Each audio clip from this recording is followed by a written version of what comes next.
Before his death from cancer, a 68-year-old Saudi billionaire forced his 4 wives to spend 30 days on a deserted island in survival conditions, where the winner would receive his entire inheritance of $3.2 billion, while the other 3 women died of starvation, murder, and accidents under the watchful eye of hidden cameras. Saleh ibn Mohammed al-Qahtani built his fortune in the petrochemical industry over 40 years of work. He started with a small oil refinery in the eastern province of Saudi Arabia in the late 1970s. By 2025, his corporation owned 3 large factories, shares in 2 oil fields, and a logistics network throughout the Persian Gulf. His personal fortune was estimated at $3.2 billion. Saleh had 4 wives in accordance with Islamic law. Fatima was his first wife, whom he married at the age of 23. She was 17 at the time. The marriage was arranged by their families, as is customary in conservative Saudi circles. Fatima bore him 5 children, 4 sons and 1 daughter. The eldest son is now 32, and the youngest daughter is 24. His second wife, Layla, joined the family when Saleh was 38. She was 12 years younger than Fatima. She gave birth to 3 children, 2 sons and a daughter. Saleh married her after his business began to grow rapidly, and he had enough money to support several households. Fatima perceived the arrival of a second wife as a betrayal, but she had no right to object. According to the law, a husband could take up to 4 wives if he provided for them all equally. The third wife, Amira, was 6 years younger than the second. Saleh married her at the age of 51. By that time, he was very wealthy, owned villas in different cities, and often traveled abroad on business. Amira gave birth to 2 children, both now under the age of 10. She was educated, graduated from university, and worked as a teacher before her marriage. Saleh forbade her to work after the wedding. His fourth wife, Zainab, was Moroccan. Saleh met her during a business trip to Casablanca 5 years ago. She was 24 years old and worked at the hotel where he was staying. Saleh was captivated by her youth and beauty. He proposed marriage a month after they met. He brought her to Saudi Arabia. Zainab did not bear children, which caused Saleh's dissatisfaction and contempt from his other wives. All 4 women lived separately. Each had her own villa with servants and security. Saleh visited them in turn, spending several days in each house. Formally, he provided for all of them equally: money for household expenses, clothing, and personal expenses. But informally, there was a strict hierarchy among the wives. Fatima considered herself the leader as the first wife and mother of most of the children. Layla was dissatisfied with her second position. Amira felt like a third-rate wife. Zainab was considered an outsider by everyone else. Saleh was a cruel man. He beat his wives for the slightest misdemeanors. He could hit Fatima for undersalting the soup. He pushed Layla so hard that she broke her arm when she tried to argue with him. He beat Amira with a leather belt for talking to the gardener without permission. He humiliated Zainab in public in front of guests, calling her barren and useless. The women endured. Leaving him meant losing everything: their children, their money, their status. Divorce was shameful in their society, and Saleh would never grant a divorce willingly. They all waited for him to die. No one said it out loud, but every one of them thought it. Saleh knew it. He saw the hatred in their eyes when he thought they weren't looking. He heard Fatima praying for his death when she thought he was asleep. He found Layla's correspondence with her friend, where she wrote that she couldn't stand another year with this monster. He understood that Amira looked at him with disgust. He noticed the relief in Zainab's eyes when he left. In early 2024, Saleh felt weakness and pain in his right side. He went to the doctors. The diagnosis was stage 4 liver cancer, metastasis in the lymph nodes and bones. The prognosis was 6 months to live, a year at most. The doctors suggested chemotherapy, but the chances of remission were close to 0. Saleh refused treatment.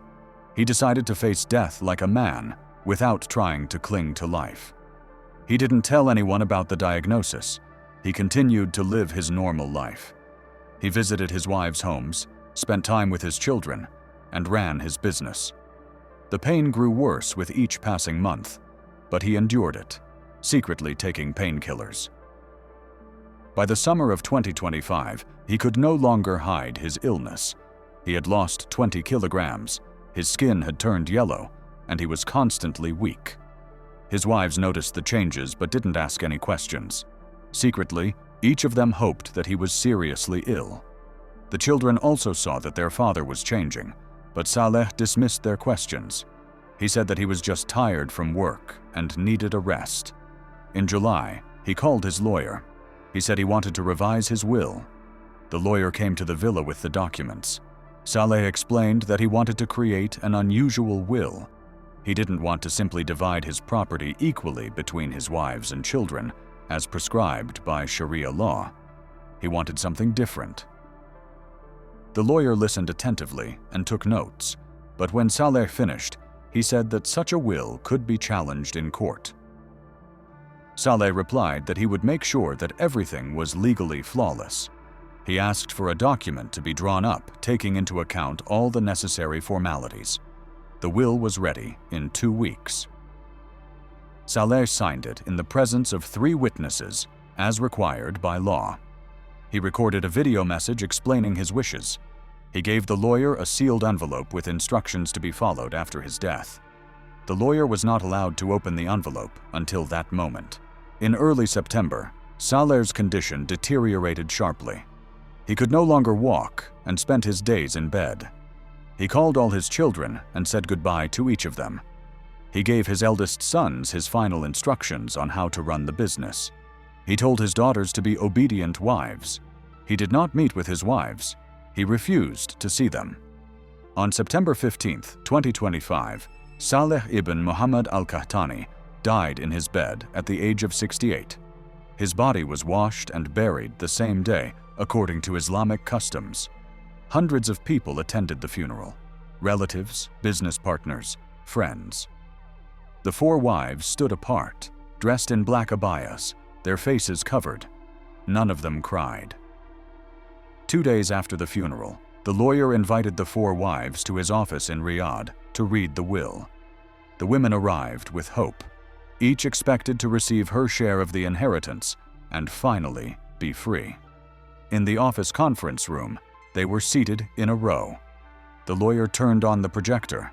Saleh's face appeared on the screen. The video had been recorded a week before his death. Saleh looked exhausted, but he spoke clearly.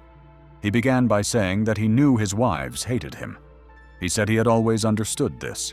He had seen how they were waiting for him to die.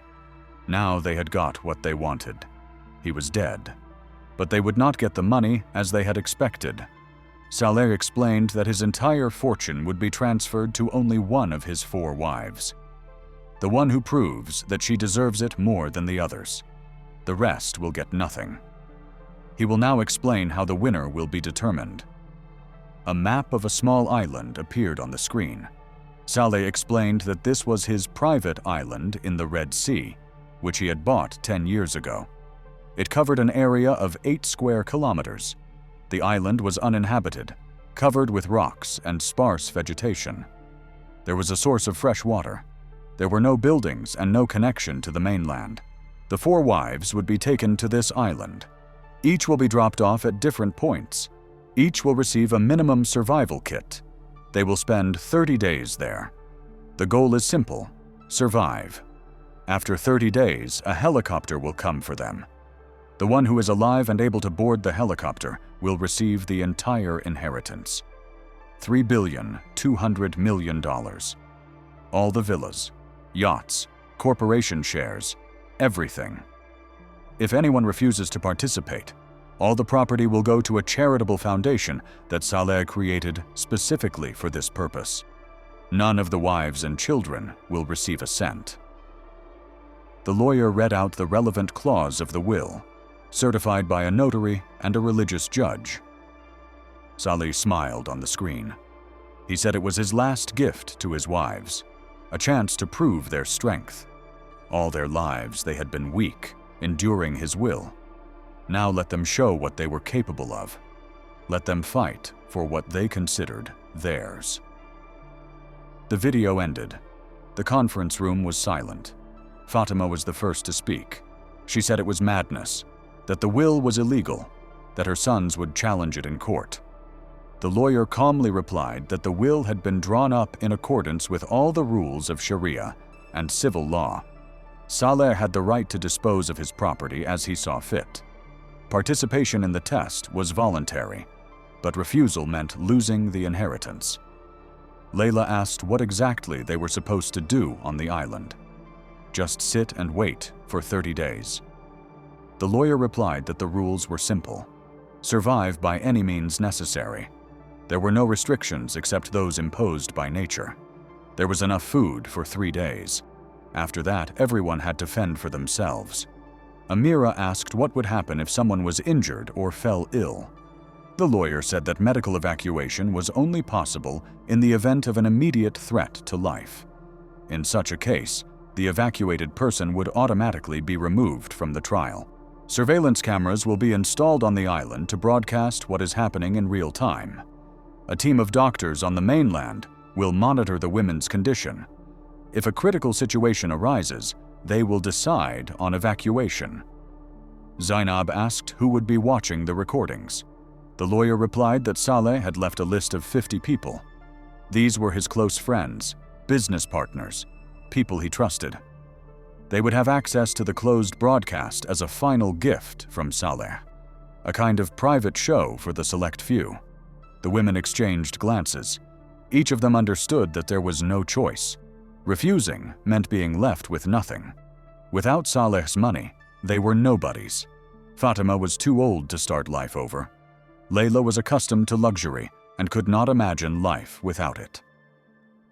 Amira thought about her children, who needed an education and a future. Zainab was young, but she had no profession and no connections in a foreign country. The lawyer took out 4 copies of a document: consent to participate in the experiment.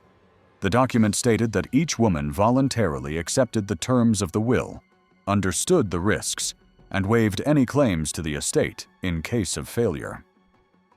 The document had to be signed in the presence of witnesses. Fatima was the first to pick up the pen. She signed quickly without reading the text. Layla and Amira followed her. Zainab hesitated the longest. She looked at the text, then at the lawyer, then at the other women. Finally, she signed too. The lawyer said that the flight to the island would take place in 3 days. The women needed to prepare. Take a minimum of personal belongings: warm clothes for the nights, comfortable shoes, no phones, no means of communication. Everything they needed for the first few days would be provided on site. On September 18th, at 6 in the morning, black SUVs pulled up to each villa. The drivers silently loaded the women's small bags into the trunks. Fatima left the house wearing a long black abaya and hijab. Her 2 older sons accompanied her. They asked their mother not to go, saying they would contest the will and find another way. Fatima shook her head. She said this was her last chance to get what she deserved after 30 years of humiliation. Layla was accompanied only by her eldest daughter. They hugged silently by the car. Her daughter cried, but Layla remained calm. She said she would be back in a month and everything would be fine, that they would finally be free and rich. Amira said goodbye to her 2 young sons. The children did not understand where their mother was going and why she was leaving for so long. She told them she was going on a trip and would be back soon with gifts. Zainab left alone. No one came to see her off. She considered her sisters-in-law to be enemies. She had no children and no relatives in the country either. Cars took the women to a private airport on the outskirts of Riyadh. A helicopter was waiting for them there. The pilot checked their documents and helped them board. There were 4 seats inside. The women sat down silently, not looking at each other. The helicopter took off and headed west, toward the Red Sea coast. The flight lasted 2 hours. Below, the desert floated by, then mountains, then blue water. The island appeared on the horizon around 8 in the morning. A small piece of land covered with gray rocks and sparse shrubs. No beaches, only rocky shores. The helicopter began to descend. Fatima was the first to be dropped off at the northern tip of the island.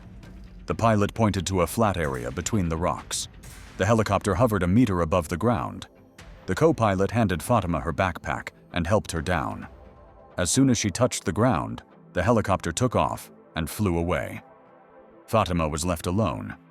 She looked around. There were only rocks, thorny bushes, and the endless sea. She opened her backpack.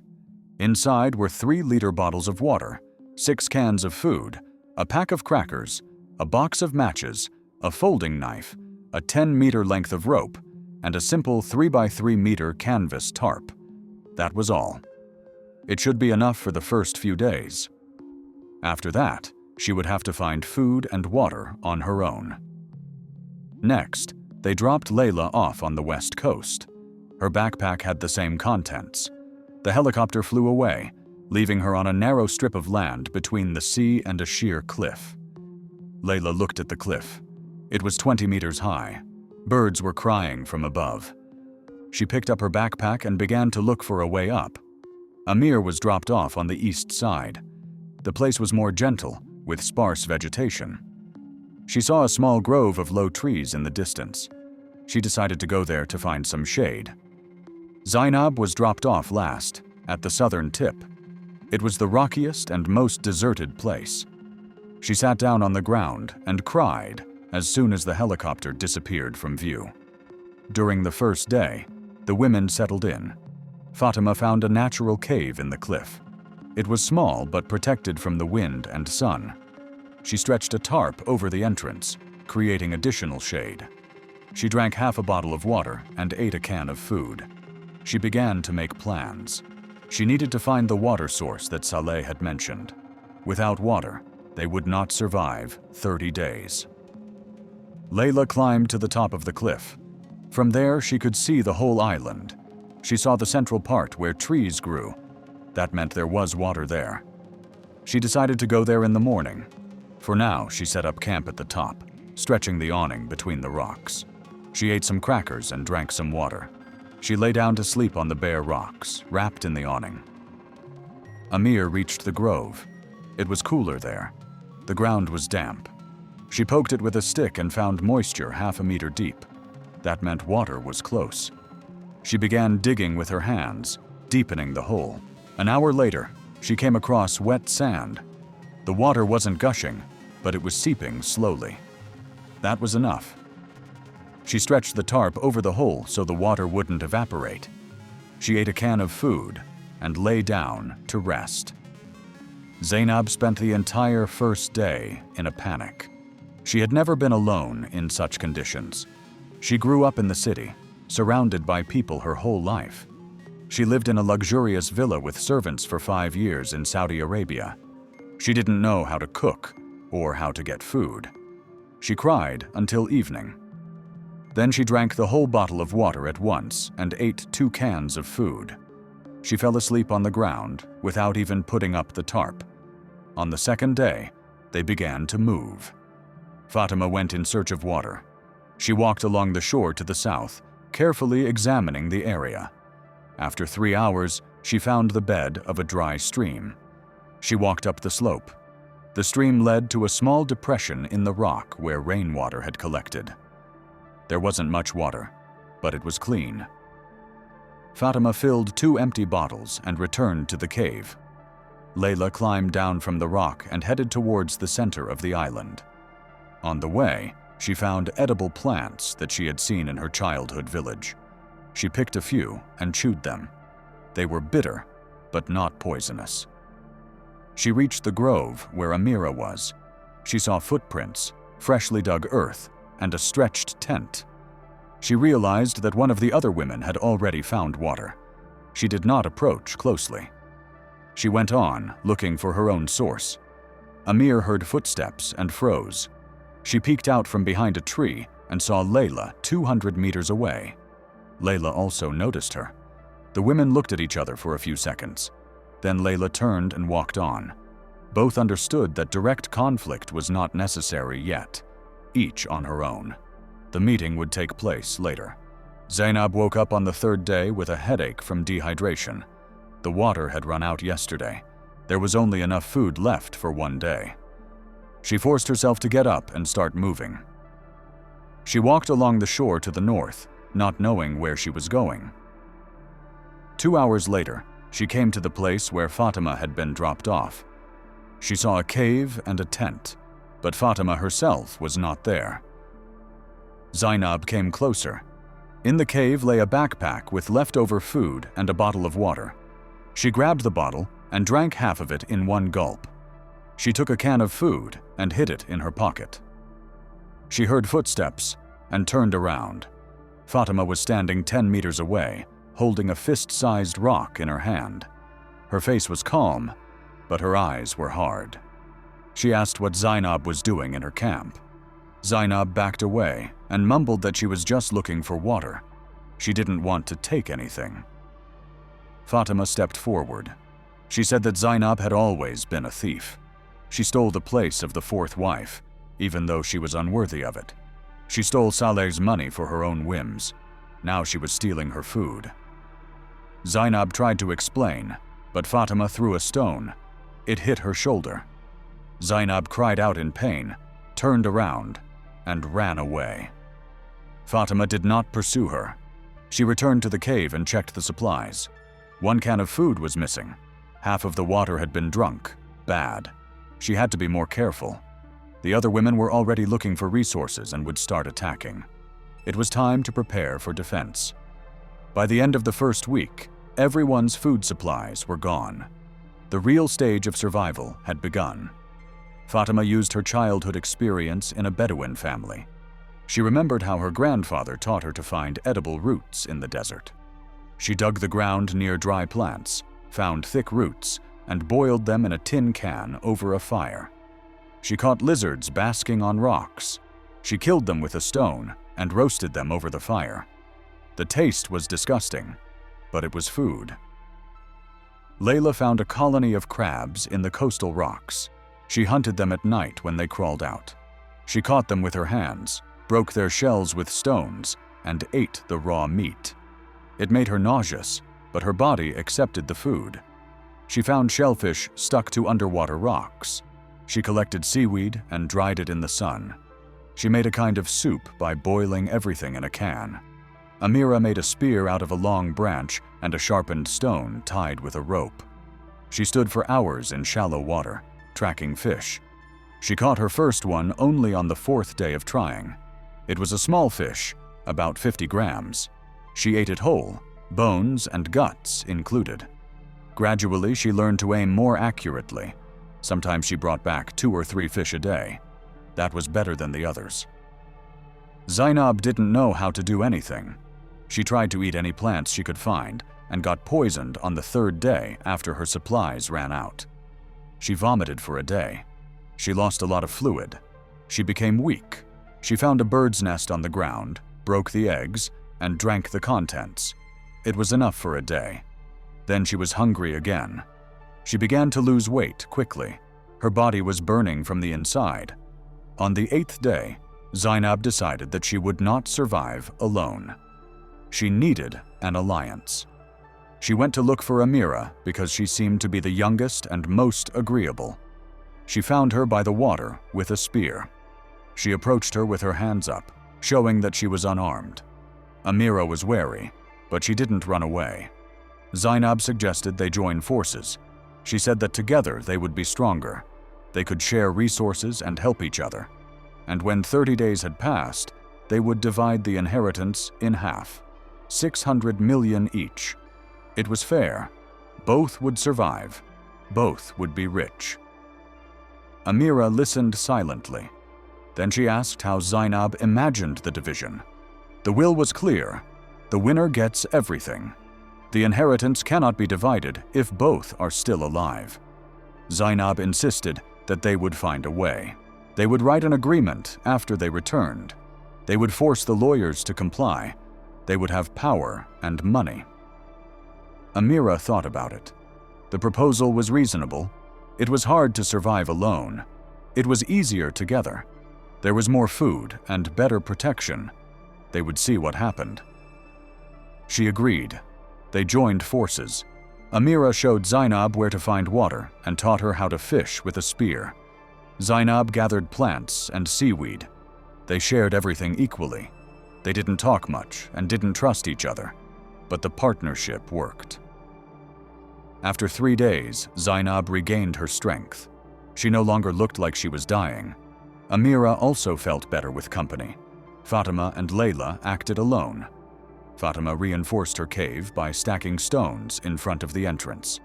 She created a makeshift wall. She hunted lizards and fed on roots. She lost weight slowly, but her experience helped. Layla moved the camp to a hilltop from where she could see the whole island. She watched the movements of the others. She saw Zainab and Amira walking together. She realized that they had formed an alliance. This changed the situation. 2 against 1 was worse than each on her own. On the 16th day, the first serious incident occurred. Zainab and Amira decided to find a seabird nest. They saw birds flying over the cliffs in the northwest. That meant there were nests with eggs there. They set off early in the morning. They found a colony on a sheer cliff above the sea. The nests were on ledges 20 meters above the water. Amir said she could climb up. The rock was uneven, with many protrusions. Zainab stayed below to belay her. Amir began her ascent. She climbed slowly, checking each foothold. After 10 minutes, she reached the first nest. There were 3 eggs inside. She put them in a makeshift bag made from a t-shirt tied to her belt. She climbed to the next nest higher up. Zainab watched from below. Birds circled overhead, crying anxiously. Amira reached the second nest and took 2 more eggs. She began to descend. At a height of 15 meters, her foot slipped off the wet rock. Amira lost her balance, tried to grab hold, but didn't make it in time. She fell backwards. The impact with the rocks was dull. Amira lay motionless. Zainab ran up and knelt down beside her. Amir was breathing but couldn't move.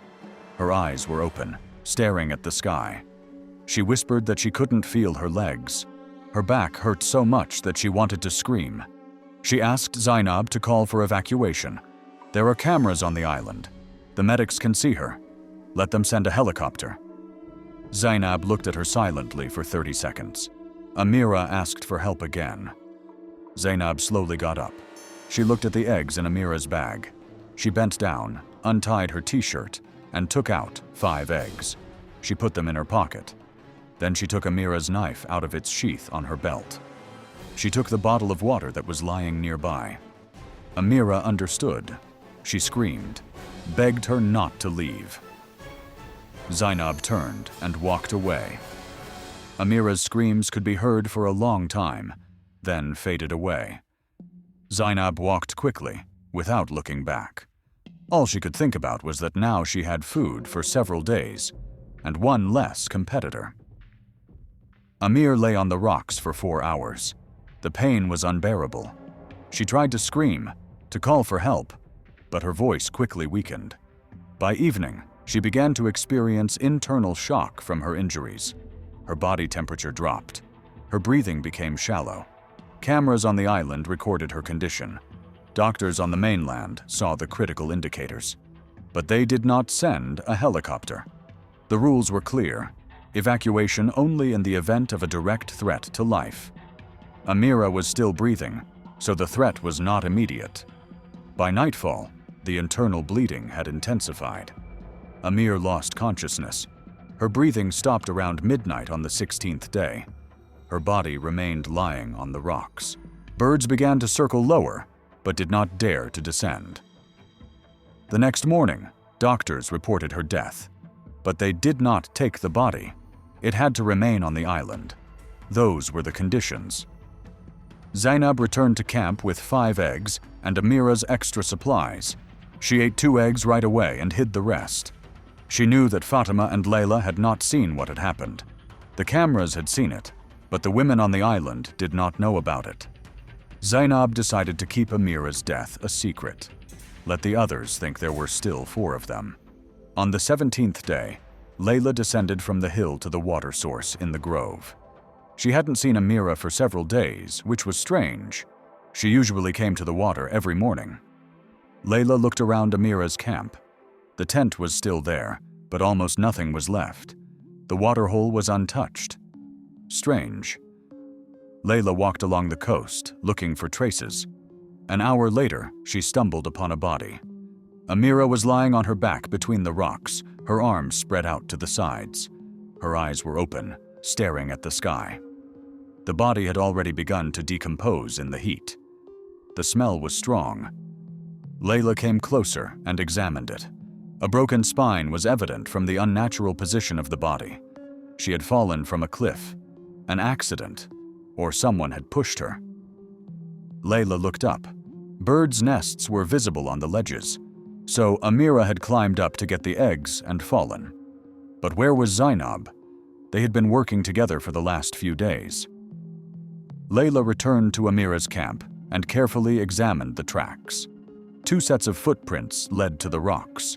1 set led back, so Zainab had been there, had seen the fall, and had left, abandoning her partner. Now there were 3 of them left. 13 days to go. Layla realized that the time for alliances was over. The final phase was beginning. Someone had to die so that the others could survive. She returned to her camp and began to prepare. Fatima learned of Amira's death the next day when she passed by the body. She stopped for a moment, looked at it, and said a prayer for the deceased. Then she moved on. Death was inevitable in these conditions. Fatima knew this from day one.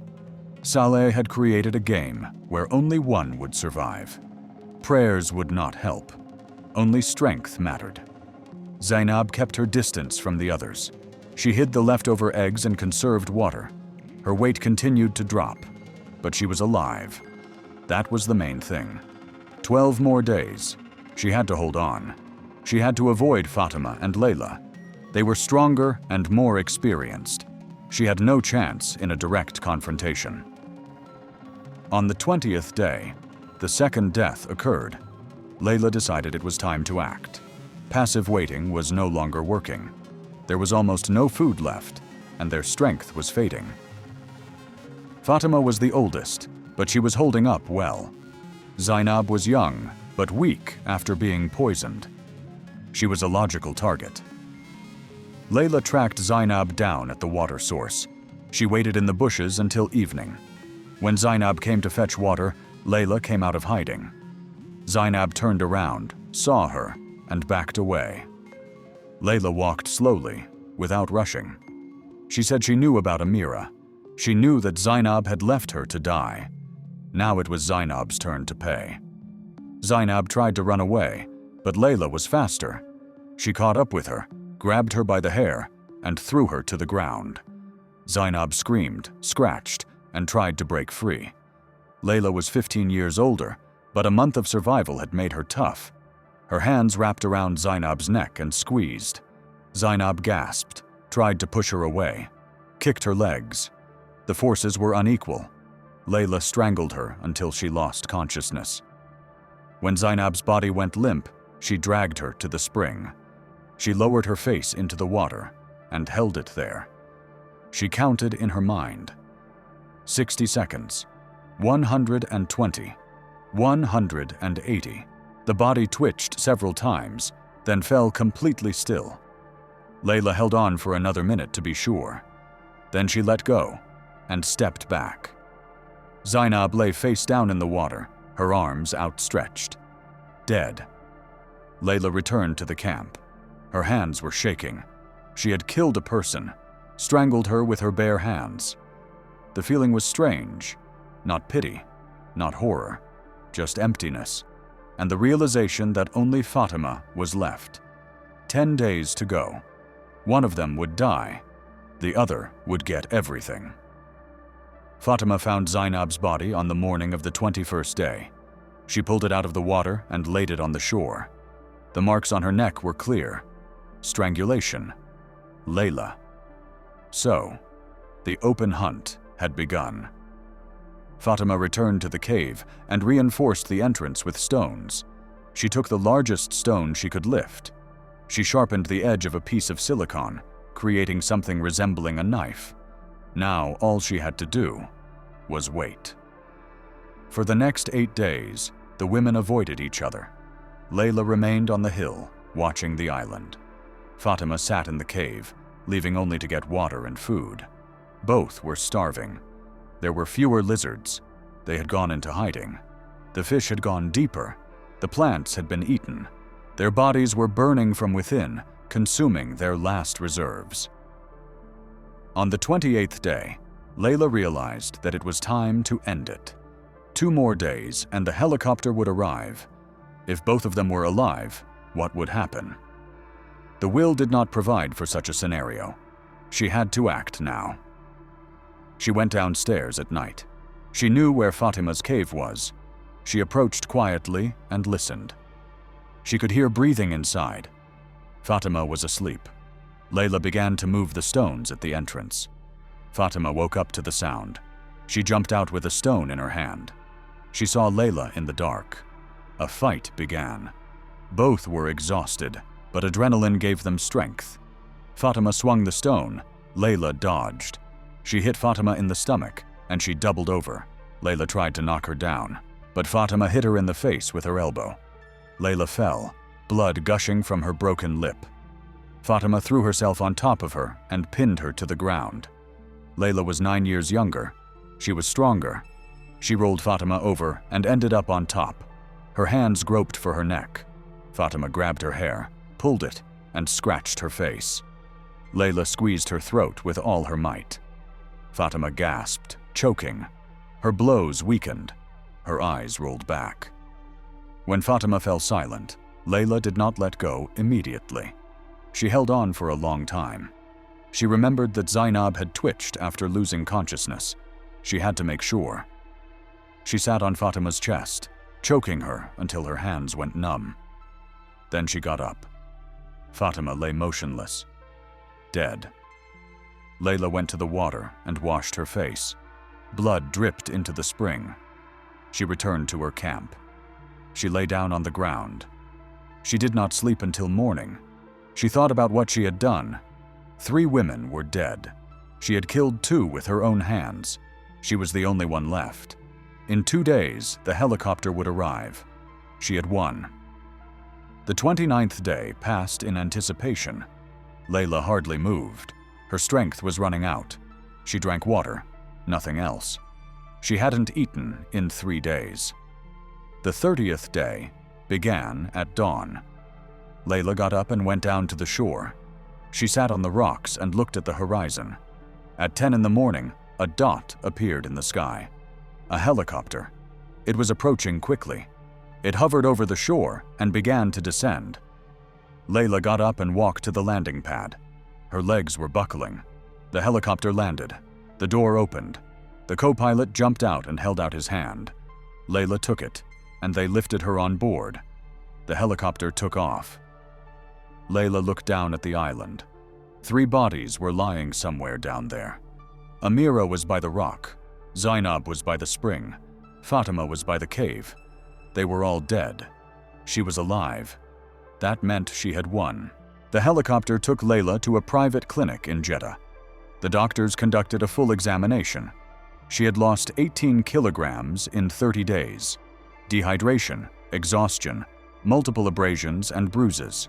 Tests showed critically low levels of protein and electrolytes. She was placed in a private room, hooked up to IVs, and started on restorative therapy. The foundation's lawyer visited her on the 3rd day. He brought documents for her to sign. Layla was officially recognized as the sole surviving participant in the experiment. According to Saleh's will, the entire inheritance passed to her. $3.2 billion in assets, 8 villas, 2 yachts, a controlling stake in a petrochemical corporation, an investment portfolio, everything. But there was a condition that Layla had not known about until that moment. The lawyer explained that Saleh had recorded an additional part of the will. The winner must watch the entire 30-day recording on the island in the presence of 50 witnesses chosen by Saleh. This is a mandatory condition for receiving the inheritance. Refusal means that all property will be transferred to a charitable foundation. Layla asked why this was necessary. The lawyer replied that it was Saleh's will. He wanted the winner to see everything that had happened. Every death, every murder, every moment recorded by 900 cameras. And he wanted his 50 friends to see it too. It was part of the punishment he had devised for his wives. The viewing was scheduled for a week after Layla's return. She was discharged from the clinic. She was taken to a private cinema in one of the hotels in Jeddah. The hall had 50 seats. When Layla entered, all the seats were taken. 50 men in traditional white robes sat silently staring at her. Saleh's business partners, friends of the family, influential people. Layla was seated in the front row, center. The lawyer explained that the recording was 8 hours long. It was an edited version, including key moments. There would be no breaks. Layla had to watch it from beginning to end. After that, the inheritance would be officially registered in her name. The lights went out. An aerial view of the island appeared on the screen. Date: September 18th, 6 a.m. A helicopter drops off 4 women. The cameras show their faces: Fatima, Layla, Amira, Zainab, all alive and well.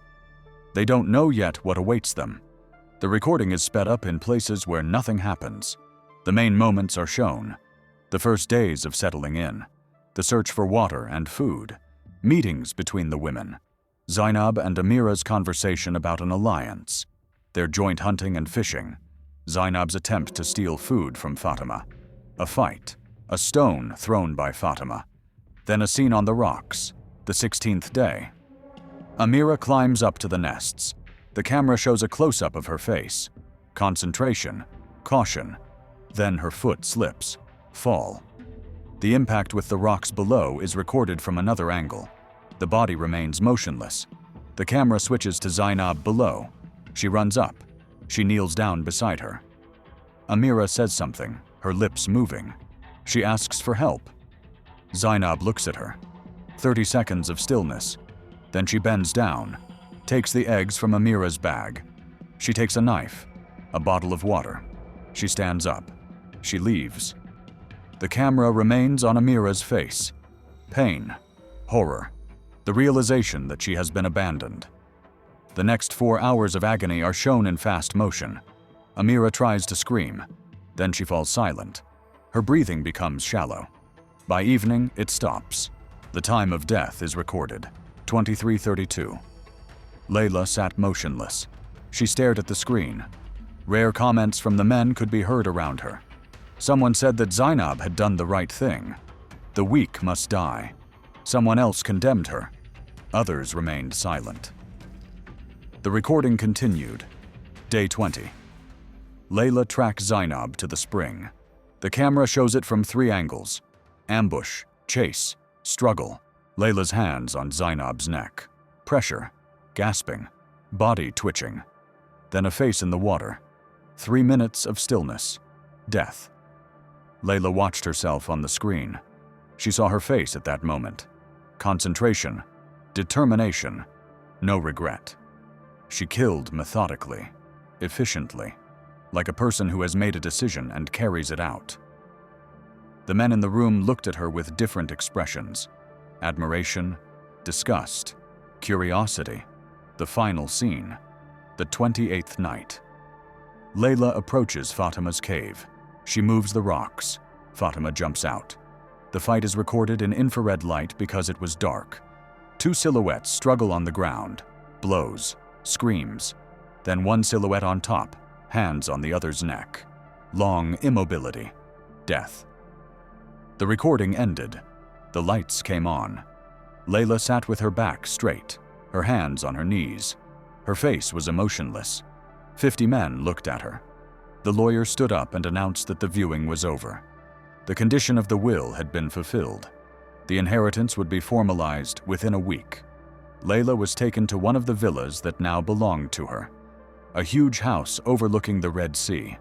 20 rooms, a swimming pool, a garden, servants. All of this was now hers. She went inside and went up to the master bedroom. She lay down on the bed.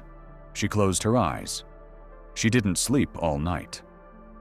The children of the 3 murdered wives filed a class action lawsuit a month later.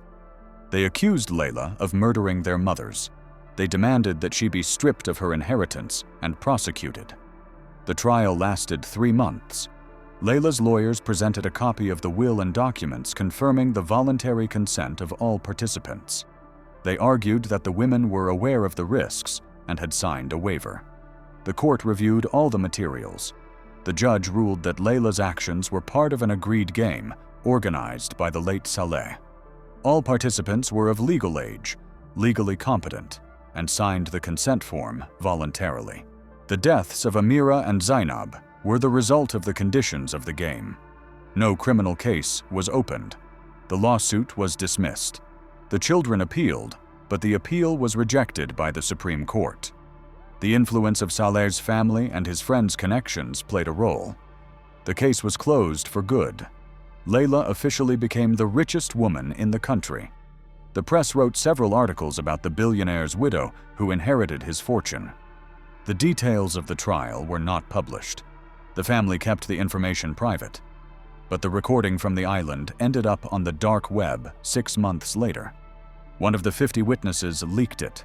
8 hours of footage spread across closed forums. It became the most viewed content in the real violence category. Millions of views, comments in different languages. People discussed who was right, who was wrong, who should have survived. International human rights organizations demanded an investigation. The UN sent a request to the Saudi government. The Ministry of Justice replied that the case had been reviewed by a national court. All participants acted voluntarily. The country's laws had not been violated. No further action was taken.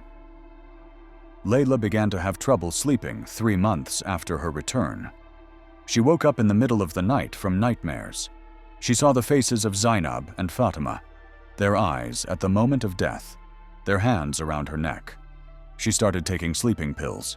Then she increased the dose. The sleeping pills stopped helping. She switched to stronger drugs. Her eldest daughter visited her once a week. She saw how her mother was changing, losing weight, neglecting herself. She would sit for hours in one room, staring out the window. Her daughter suggested psychotherapy. Layla refused. She said everything was fine. She was just tired. A year after her return, Layla took the entire package of sleeping pills at once. She washed them down with whiskey. She lay down on the bed. The maid found her in the morning. An ambulance was called. They pumped her stomach. She was placed in a psychiatric clinic for 2 weeks. After her discharge, Layla announced that she was donating her entire inheritance to a charitable foundation that helps women who are victims of domestic violence. All $3.2 billion. She kept only 1 villa and a monthly allowance for herself. Her children tried to challenge the decision. They said that their mother was in an inadequate state. The court ordered a psychiatric examination. The experts recognized Layla as legally competent. The decision to transfer the property was approved. The money went to the fund. Layla left Saudi Arabia a month later. She moved to Lebanon. She settled in a convent in the mountains near Beirut.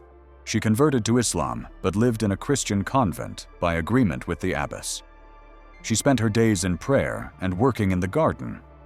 She had almost no contact with anyone. Her daughter visited her once every 6 months. She said that her mother was calm but distant, as if she lived in another world. She did not talk about the past. She did not mention the island.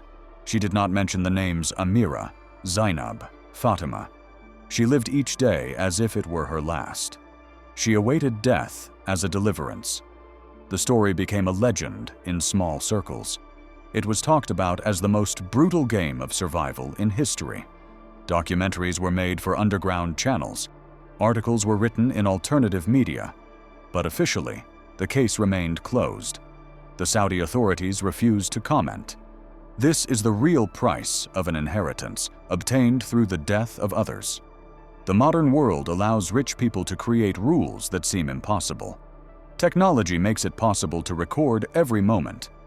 But laws do not always protect the weak when the strong have money and connections.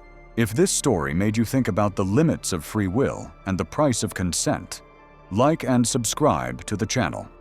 Every week, we publish investigations that are not covered by the mainstream media. Stories about how money and power work in closed societies. Share this material if you believe that such cases should be known. Turn on notifications so you don't miss the next investigation.